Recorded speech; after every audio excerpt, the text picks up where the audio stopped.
Hello everyone. So in today's lecture, we are going to discuss two more abiotic factors which are water and the light. So first of all, we will discuss about the water. Okay. So as you all know, water is very important factor. So it is another the most important factor influencing the life of organisms, right? So obviously as you all know that any living organism cannot live without the water. So in fact, life on earth originated in water and is unsustainable without water. So life is or we can say life is always depend on the water resources, right? कैसे ना कैसे indirect, direct, whether, but water is very important, right? For whether it is plant, animals or microorganisms. Every cell, every organism needs water for their biochemical reactions. Okay. So its availability is so limited in deserts that only special adaptations make it possible for organisms to live there.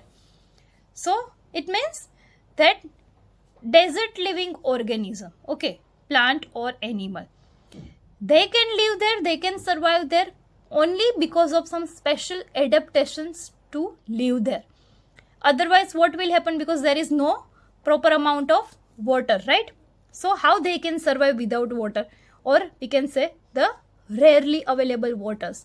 So for that plants have different kind of adaptations. जैसे कि one adaptation is that they convert their leaves into a thorns. So because of that transpiration process will decrease this and water loss वो नहीं होगा. ठीक है, water loss है वो नहीं होगा. So that is the one adaptation. Another adaptation is that कि ऐसे प्लांट्स वहाँ पे ग्रो करते हैं जिनकी रूट सिस्टम है वो बहुत डीप तक सॉइल में है, वो पेनिट्रेट कर सके, so that they can we can say gain the water from the underground water, right? तो जो ज़मीन के अंदर पानी पाया जाता है अंडरग्राउंड वाटर, उसको वो एब्जॉर्ब कर पाए. सो ऐसे प्लांट्स वहाँ पे ग्रो कर सकते हैं जिनकी रूट सिस्टम है वो बहुत ही डीप तक हो सॉइल में. So this are the two types of adaptations in plant which can survive in desert. Now if we talk about the animals, then as you all know the example is camel. So only those organisms or animals can survive which do not require more amount of water for their day-to-day activities. जैसे कि another thing, or either they must be able to store them in their body.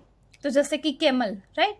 तो वो food को as a fat store करते हैं अपने body में as well as water को भी. तो वो बायोकेमिकल रिएक्शंस उनके सेल्स करते हैं और उसमें से जो वाटर मॉलिक्यूल रिलीज होते हैं वही वो यूटिलाइज करते हैं अनदर रिएक्शन में.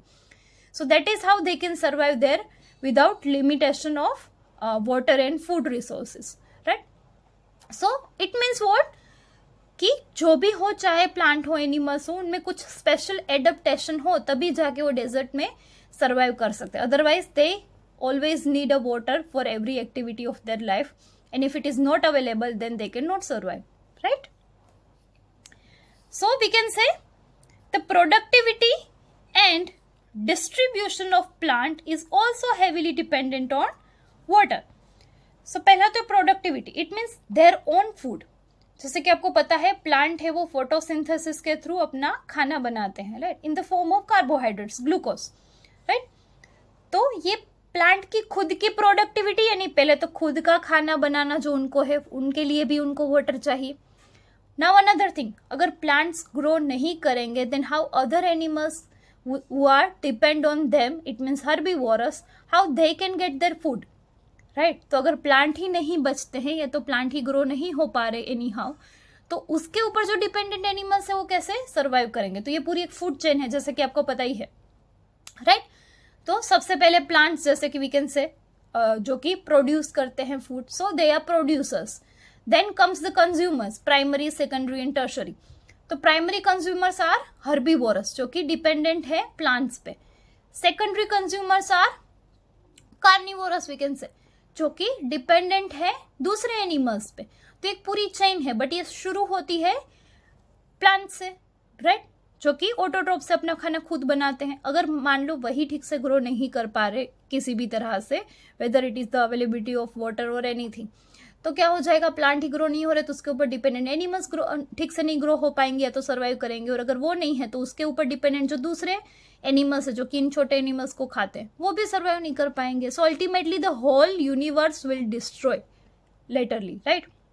So water is most important for the productivity of plant. It means they have to make their own food as well as they have to distribute their energy and food source to other organisms also. तो उनका ये productivity and distribution है वो तभी possible है जब जाके उनको ठीक से वाटर अमाउंट मिले, right? So for organisms living in oceans, lakes and rivers, quality of water becomes important, and the quality means their chemical composition and the pH. So अभी हमको ये क्वेश्चन हो सकता है कि चलो बाहर के एनिमल्स को तो यानी जो लैंड पे सोइल पे रह रहे हैं उन सबको तो वाटर की अवेलेबिलिटी है उसका प्रॉब्लम होता है कि ठीक से अगर ना मिले, अवेलेबल ना हो तो प्रॉब्लम होती है सर्वाइवल में. तो मतलब एक्वेटिक एनिमल्स है उनको तो ये कोई प्रॉब्लम नहीं होता होगा, right? That kind of questions might be arise. No, but it is not true. पानी में रहने वाले एनिमल्स को ठीक है वाटर अमाउंट तो ठीक से मिल ही रहा है उनको, उनकी कोई कमी नहीं होती है. But the thing is that कि वो वाटर प्योरीफाइड है कि नहीं है. It means the dirty water we can say they can not survive on that और they can not consume it, right? So for that chemical composition, क्योंकि बाहर से भी आपको पता ही है पोल्यूशन बहुत ही बढ़ रहा है, राइट? फैक्ट्रीज वगैरह के केमिकल्स है वो उसमें डाले जाते हैं वाटर रिसोर्सेज में, जैसे कि रिवर वगैरह है उसमें. तो ये पानी है वो गंदा होता जा रहा है, केमिकल वाला होता जा रहा है, राइट? जहरीला होता जा रहा है because of some mixture of chemicals. तो ये ऐसा पानी है वो कोई भी एनिमल्स नहीं यूज कर सकते अपने डे टू डे एक्टिविटीज में, वेदर भले ही चाहे वो एक्वेटिक एनिमल है, बट उनको भी एक क्वालिटी तो मेंटेन होनी चाहिए यूज करने के लिए वाटर की. तो अगर वो ना हो, सेकेंडरी थिंग है pH. So because of some impurities pH ratio है वो चेंज हो जाता है. तो एज यू ऑल नो कि वाटर की नॉर्मली जो पीने लायक पानी है उसकी पीएच है वो न्यूट्रल रहती है, यानी 7 होनी चाहिए. इफ इट डिक्रीजेस और increases, so it means acidic और बेसिक अगर हो जाए then it is not proper to drink और यूज, राइट? तो सेम वे एक्वेटिक एनिमल्स जो कि फ्रेश वाटर एनिमल्स हैं या तो मराइन वाटर एनिमल्स है जो भी हैं, उनको उस तरह का ही वाटर चाहिए जिनके लिए वो अडेप्टेड है. अगर उसमें कुछ चेंजेस आ रहे it means they can not survive. So ऐसा नहीं है कि सिर्फ लैंड पे रहने वाले जो एनिमल्स हैं उनको ही वाटर की प्रॉब्लम होते हैं, इश्यूज होते हैं. Aquatic animals also face their own problems regarding the water resources. Okay, next the salt concentration, it means measured as salinity in parts per thousand, is less than 5 in inland waters. So ये अभी जो next 3 point है यहाँ से, ये MCQ के लिए बहुत ही इंपॉर्टेंट है तो आपको याद रखना है. ये थ्योरेटिकल क्वेश्चन तो याद रखना ही है आपको, बट एमसीक्यू के लिए भी कुछ पॉइंट्स है इसमें जो कि आपको याद रखना है. So it is one of them. तो सॉल्ट कॉन्सेंट्रेशन की हम बात कर रहे हैं अलग अलग जगहों पे. जैसे कि पहले हम बात कर रहे हैं इनलैंड वाटर्स, यानी लैंड पे, जमीन पे, जो जमीन के अंदर mostly we can say water पाया जाता है, उसमें सैलिनिटी यानी सॉल्ट कॉन्सेंट्रेशन है वो कितना होता है, less than 5, and the unit is parts पर थाउजेंड. ठीक है, सो लेस देन 5 होता है यानी बहुत ही कम सैलिनिटी होती है, right? So that kind of water we can use in our day to day life as well as drinking purpose also. Next है, अगर हम सी की बात करें then the salinity is 30 to 35 in sea. Then next, in some hyper saline lagoons, यानी जो कि बहुत ही ज्यादा अमाउंट में जहां पे ये सलाइन है, वी कैन से नमक की मात्रा है जिसको हम बोल सकते हैं, राइट, वो पाई जाती है. सो हाइपर सलाइन लगून से तो ऑब्वियसली हाइपर है यानी सैलिनिटी बहुत ही ज्यादा होगी. कितनी ज्यादा, मतलब ग्रेटर देन 100, राइट? तो इतनी ज्यादा अमाउंट में अगर सैलिनिटी है तो ऑब्वियसली वहां पे रहने वाले एनिमल्स को भी उसकी स्पेशल तरह के वहां के एडेप्टेशन से वो चाहिए होते हैं, राइट? सो अगर वो ना मिले या तो फिर वहां के लिए एडेप्टेशन ना हो तो वहां पे कोई एनिमल्स नहीं सर्वाइव कर पाएंगे. It is very common thing. तो ये तीनों रेशियो से आपको याद रखने, inland, then sea and the hyper saline lagoons, उसमें सैलिनिटी का ratio. Now some organisms are tolerant of a wide range of salinities and it is called euryhaline, while others are restricted to a narrow range which is called stenohaline. Okay, सो ये जैसे कि हम लोगों ने temperature में भी बात की थी, उसमें eurythermal and stenothermal word था, right, because it is of temperature, so thermal था. इधर हम बात करें सैलिनिटी की, so the word is haline. Now तो जैसे कि आपको पता ही है, कुछ बहुत ही कम ऐसे ऑर्गेनिजम्स होते हैं जो कि सैलिनिटी की एक वाइड रेंज है उसको टॉलरेट कर सकते हैं और सर्वाइव कर पाएंगे. जैसे कि 5 से लेकर सैलिनिटी अगर मान लो 50 तक बढ़ जाए, फिर भी कुछ ऐसे ऑर्गेनिजम्स हैं जो कि सर्वाइव कर सकते हैं, right. But the most of others are restricted to a narrow range, यानी 5 से मैक्सिमम अगर 10-15 हो तो उतनी सैलिनिटी हो, सहन कर पाते हो, नॉर्मली अपनी लाइफ है वो स्पेंड कर पाते हैं. अगर मान लो जो 5 सैलिनिटी में रहने वाले एनिमल्स हैं वहां की अगर सैलिनिटी बढ़ के हो जाए 40, then they will die definitely, right. तो मोस्ट ऑफ ऑर्गेनिज्म है वो बहुत ही वाइड रेंज कोई भी फैक्टर की सहन नहीं कर सकते, whether it is temperature, salinity, pH, anything. So बहुत ही नैरो रेंज में ही ऑलवेज ऑर्गेनिज्म से वो एडप्ट होते हैं और सर्वाइव कर पाते हैं अच्छे से. If it increases or decreases more than 20 plus or minus, then it means they cannot survive. तो ऐसे एनिमल्स को बोलते हैं स्टीनोहलाइन. इधर हम सैलिनिटी की बात कर रहे हैं. और अगर बहुत ही वाइड रेंज भी टॉलरेट कर सके ऐसे ऑर्गेनिज्म है तो उनको बोलते हैं यूरीहलाइन. क्लियर? तो आपको ये भी वर्ड है वो याद रखने एमसीक्यू के लिए. Now many fresh water animals can not live for long in sea water and vice versa because of the osmotic problems. So obviously जो सी एनिमल है, मराइन एनिमल्स है वी कैन से, वो fresh water में नहीं जिंदा रह सकते. So same way fresh water जो फिश वगैरह होते हैं वो सारे उनको आप सी में डाल दो, सी के पानी में डाल दो तो वो नहीं जिंदा रह पाएंगे. क्यों? बिकॉज ये आपको एक पता है ऑस्मोसिस प्रोसेस है. ऑब्वियसली वो बहुत ही बड़ा टॉपिक है इटसेल्फ, तो हम इधर पूरा टॉपिक नहीं डिस्कस कर सकते. But osmosis means the water concentration है सेल का, तो वो मेंटेन करने के लिए एक प्रोसेस होती है from high concentration to low concentration, right. So cell के अंदर जो वाटर अमाउंट होता है वो फिक्स होता है, ना ही वो ज्यादा बढ़ना चाहिए ना ही वो कम होना चाहिए. मान लो अगर वाटर कंटेंट है वो सेल के अंदर बढ़ गया, इट मीन्स व्हाट, सेल है वो बस्ट हो जाएगा, है ना, फट जाएगा, बस्ट हो जाएगा. और in other way we can say अगर वाटर लॉस हो गया सेल में से तो वो पूरा सेल है वो सिकुड़ जाएगा, राइट. तो अंदर की ऑर्गेनल्स वगैरह है, सारे कंटेंट है वो सारे सब टूट जाएंगे, बिखर जाएंगे, खराब हो जाएंगे. So basically ultimately cell can not work. So in both the condition whether water content inside the cell increases or water content inside the cell decreases, in both this way cell cannot work properly and it can be destroyed. So what is the process to maintain the cell water level? And that process is osmosis, right. तो ये osmotic balance होता है water के अंदर का, water cell के अंदर water का, right. तो सेल में जो वाटर अमाउंट है वो फिक्स रहता है, ना ही बढ़ता है ना ही कम होता है.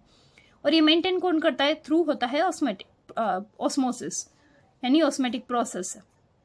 तो अगर मान लो ये फ्रेश वाटर और मराइन वाटर एनिमल्स को आप प्लेस चेंज कर देते हो इंटरनली, तो क्या हो जाएगा उसमें, ये ऑस्मोसिस बैलेंस है वो नहीं रह पाएगा और due to that cells will either burst और contract and due to that ultimately the organism will die. Clear?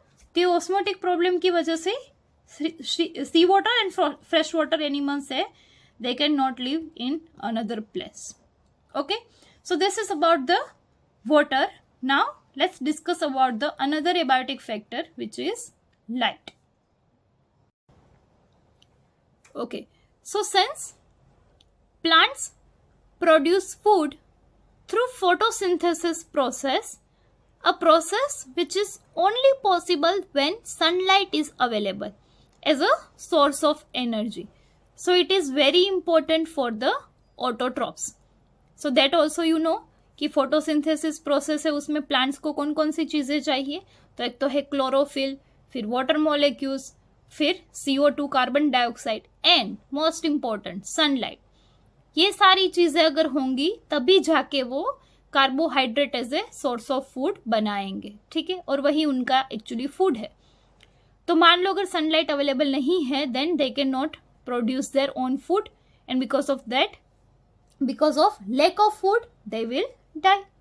So the light is very important, right. Now many species of small plants जैसे कि herbs and shrubs growing in forest are adapted to photosynthesis optimally under very low light conditions because they are constantly by or tall trees. So they always grow under the tall trees, right? So what happens? The shadow will be there, right? So during the day time mostly बहुत ही ऐसा कम hours होते हैं, कम time होता है जबकि उनको direct sunlight है वो मिल पाती है. अदरवाइज दे हर्ब श्रब्स, ये सारे छोटे छोटे जो प्लांट्स होते हैं वो सारे under the tall trees grow होते हैं. तो उसकी वजह से क्या हो जाएगा, ये जो टॉल ट्रीज है उनका शेडो आता रहता है. इट मीन्स उनको लाइट है वो प्रॉपर नहीं मिलती है. So they are adapted to optimally synthesise their food, यानी मैक्सिमम, यानी भले ही एक ही घंटा उनको लाइट मिले तो उसमें एक घंटे में वो मैक्सिमम अमाउंट ऑफ प्रोसेस करके अपना मैक्सिमम खाना है वो बना लेते हैं उतने ही टाइम में. एंड फिर स्टोर करके रखते हैं for next whenever it is required they will use that. So that is how the adaptation is there in the herbs and shrubs in the forest we can say, where these plants are grown under the tall trees. Okay, तो ये one kind of adaptation है उनमें light को capture करने का. Many plants are also dependent on sunlight to meet their photoperiodic requirement for the flowering. So for the flowering, you all know, some are long day plants, some are short day plants, right? And this word long day, short day, what does it mean? It means the light duration. So for the flowering, it means flowering plant के लिए उनको light का एक proper amount चाहिए होता है, like 8 hours per day या तो फिर 2 आवर्स ओनली पर डे. तो इस हिसाब से लाइट का भी अमाउंट है वो उनको प्रॉपर अमाउंट में चाहिए होता है फॉर द फ्लावरिंग प्रोसेस. तो मान लो अगर किसी प्लांट को अपने फ्लावरिंग के लिए 8 आवर्स ऑलमोस्ट लाइट चाहिए तभी जाके उसमें फ्लावरिंग हो रहा है, राइट? तो अभी मान लो कोई दिन बहुत ही ज्यादा बादल वगैरह है और लाइट नहीं है, मोस्टली ये रेनी सीजन में होता है, राइट? कि 1-2 घंटे के लिए सिर्फ लाइट मिली उनको, तो उसमें ये फ्लावरिंग नहीं होंगे, यानी फ्लावर्स नहीं आएंगे, क्योंकि फ्लावर्स को ग्रो होने के लिए मान लो उनको 8 आवर्स की लाइट चाहिए, तो अभी 8 आवर्स तो मिली नहीं, तो उसमें फ्लावरिंग है वो नहीं होगा. क्लियर? तो ऐसे आपको पता ही है कि फ्लावर्स को भी ग्रो होने के लिए लाइट बहुत इंपॉर्टेंट है, specially light duration, not only light but light duration.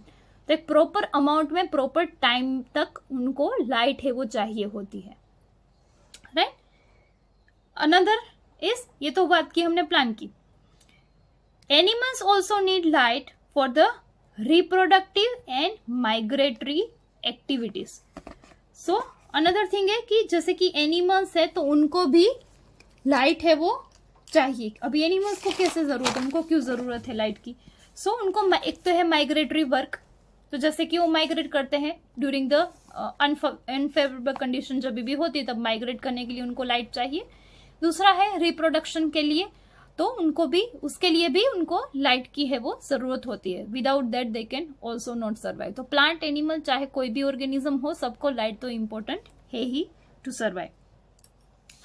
Next है, the availability of light on land is closely linked with that of temperature, since the sun is the source of both. But deep, it means more than 500 meter in the oceans, the environment is dark and its inhabitants are not aware of the existence of a celestial source of energy called sun. तो जैसे कि आपको पता है light का और temperature का, इन दोनों का सोर्स एक ही है, सन. तो सन की वजह से ही लाइट है और सन की वजह से ही धूप है, यानी गर्मी भी मिलती है हमें. तो इन दोनों का एक ही सोर्स है, सन. बट अंडर वाटर सी की अगर हम बात करें तो बहुत ही डीप, यानी ग्रेटर देन 500 मीटर इनफैक्ट, तो उतना डीप अगर हम सी में बात करें तो वहां से फिर सनलाइट है वहां तक नहीं पहुंचती है. तो इट मीन्स नीचे एकदम बॉटम में अंधेरा ही रहता है ऑलवेज.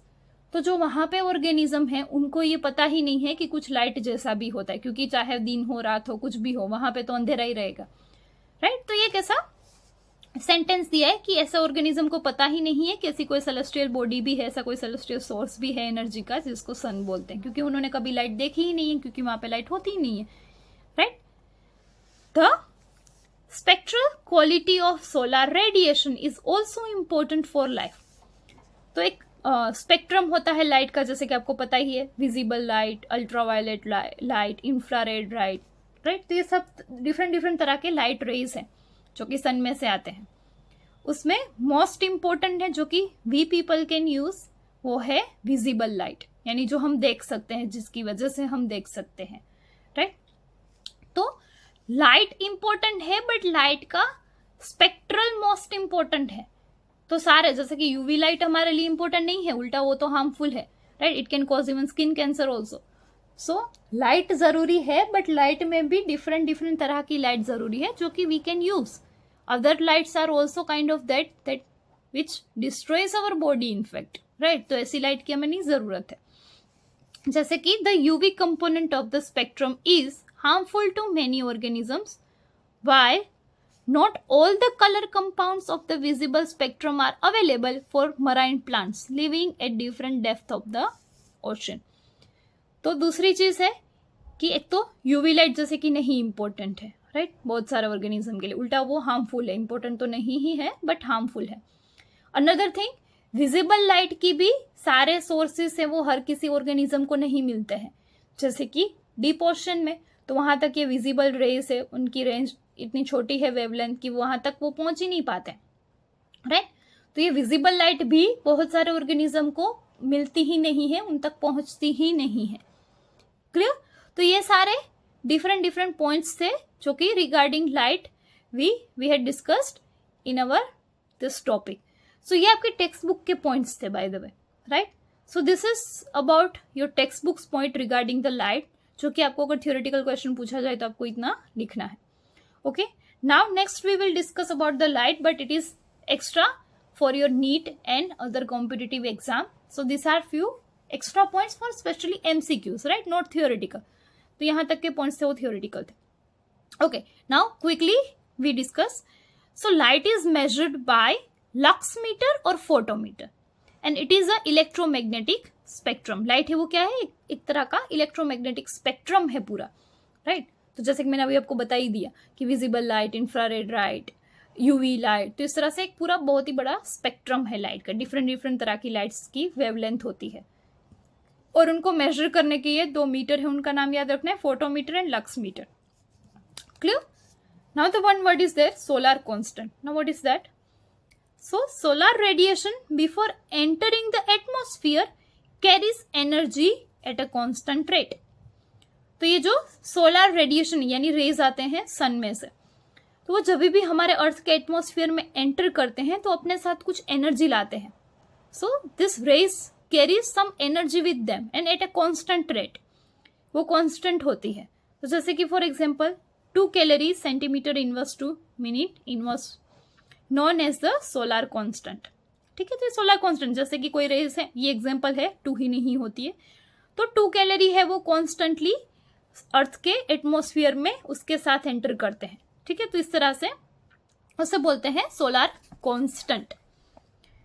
नाउ नेक्स्ट है, in solar radiation wavelength lambda of light और विजिबल स्पेक्ट्रम इज, तो आपको विजिबल स्पेक्ट्रम पता ही है कितना होता है, 0.4 to 0.7 माइक्रोमीटर, जिसको अगर हम नैनोमीटर में कन्वर्ट करें then it is 400 to 700 nanometre is a visible spectrum. So in that spectrum the light is visible light which we can see, right, and it is also called PAR, ये आपको याद रखना है, which means photosynthetically active radiation. तो यानी ये visible light यानी ये ऐसी लाइट है जो कि प्लांट्स फोटोसिंथेसिस के लिए यूज कर सकते हैं। रेस्ट ऑफ द लाइट जो कि उसके टाइप है इंफ्रारेड, अल्ट्रावायलेट, वो सारे प्लांट नहीं यूज कर सकते, they can use only visible light, and इसीलिए उनको बोलते हैं PAR। It means photosynthetically active radiation. ये फुल फॉर्म भी MCQ में पूछा जाता है, तो आपको याद रखना है। Clear?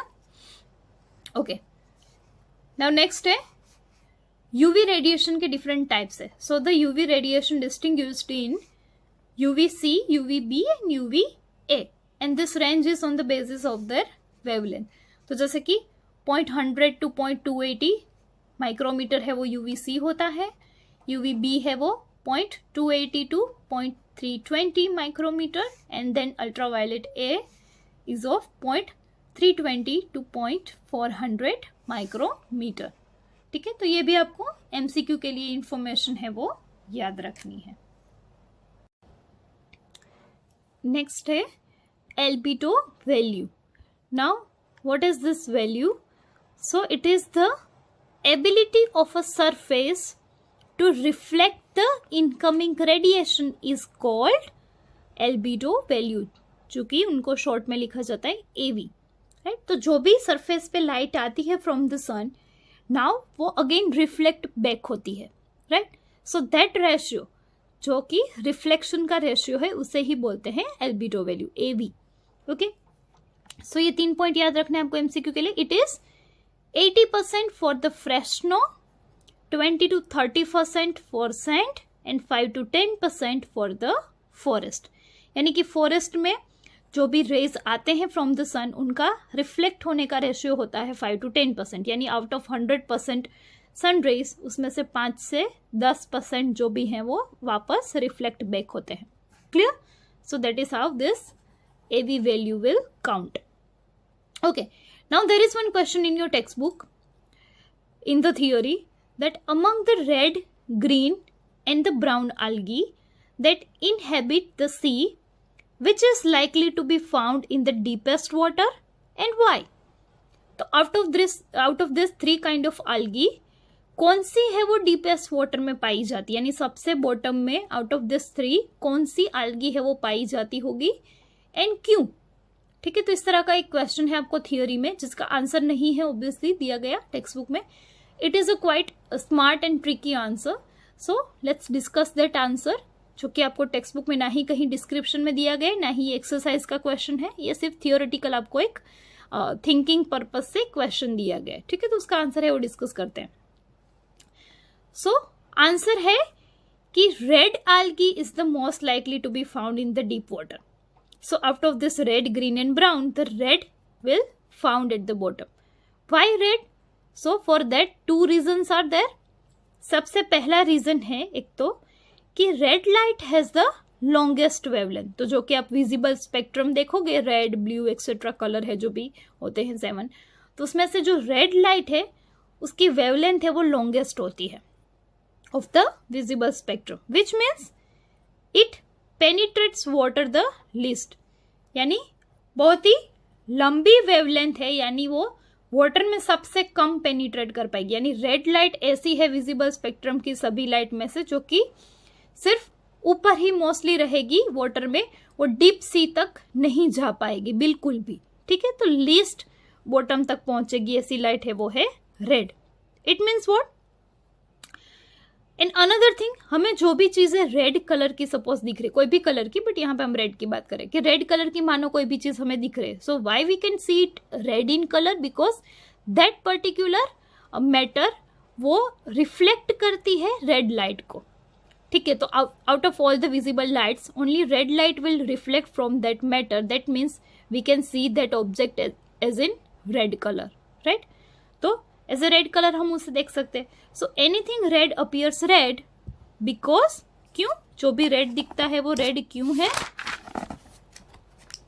So because it reflect this wavelength.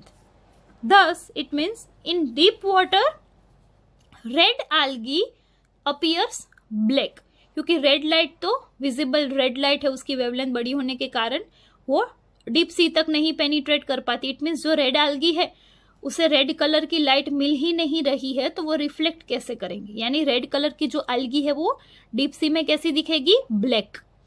And is more difficult to see and making it harder for the potential predators. और एक तो लाइट है ही नहीं डीप वाटर में, राइट. ऊपर से रेड algae है वो भी रेड नहीं दिख रही है, ब्लैक कलर की दिख रही है बॉटम में. इट मीन्स जो ये इसको खाने वाले जो भी प्रीडेटर्स हैं उनसे उनको प्रोटेक्शन देता है. इट मीन्स ये बची रहती है. बाकी की algae है वो उनके कोई ना कोई प्रीडेटर से उनको खा जाएंगे. इट मीन्स वो वहां पे नहीं सर्वाइव कर पाएगी. तो बॉटम में रेड कलर की algae ही मिलती है मोस्टली. उसका एक रीजन ये है उनका कलर, क्योंकि रेड कलर है. इट मीन्स और रेड विजिबल लाइट है वो तो ज्यादा डीप तक सी में पेनिट्रेट कर नहीं पाती है. तो it means because of lack of red light, red algae है वो दिखती है हमें ब्लैक, और उसी वजह से वो अपने शिकारियों से बची रहती है, यानी सर्वाइव कर पाती। ये एक पहला रीजन है। Another reason is that red algae contain pigments called phycobilins and that can utilize short wavelength blue light that can penetrate deeper than other wavelengths of the light. तो out of this whole spectrum of visible light, red light ऐसी है जो कि सबसे least penetrate कर पाती, कम सबसे, और जबकि ब्लू लाइट है वो सबसे ज्यादा डीप सी में जा सकती है, यानी out of all the visible lights blue light है वो सी में डीप तक जा पाती है। तो इसका मतलब अभी जो डीपेस्ट जो भी ऑर्गेनिज्म सर्वाइव कर रहे हैं वो उस ब्लू लाइट को ही यूज कर सकते हैं, क्योंकि बाकी के रेस तो वहां तक पहुंचते ही नहीं है। तो ये रेड algae के पास भी एक ऐसा पिगमेंट है फाइकोबिलिन्स करके, जो कि इस ब्लू लाइट को, यानी ब्लू लाइट की वेवलेंथ को, शॉर्ट वेवलेंथ को कैप्चर करने के लिए कैपेबल है। It means blue light can penetrate up to 500 feet depth. Blue light है वो इतने डेप्थ तक जा सकती है, और वहां पे ये जो रेड algae प्रेजेंट है उसके पिगमेंट की वजह से, ये उसका पिगमेंट है वो इस ब्लू लाइट को कैप्चर करने के लिए कैपेबल है। इट मीन्स वो लाइट गेन कर पाते हैं। So obviously out of this more than 500 feet depth कोई भी आपको ऑर्गेनिज्म है वो नहीं मिलेंगे, but till then 500 feet depth, जो कि यहाँ तक डेप्थ में जो algae पाई जाती है वो होती है रेड algae। ठीक है, तो दो रीजन है उसके, एक तो है उसका कलर और दूसरी चीज है उसमें प्रेजेंट पिगमेंट जो कि ब्लू लाइट को कैप्चर कर सकता है। Clear? So that is the possible answer and possible two reasons why red algae found in the depth. Clear? So this is all about today's lecture. In next lecture, further we are going to discuss one more abiotic factor which is remaining is, I think, soil. So that we will discuss in next lecture. Okay? Thank you.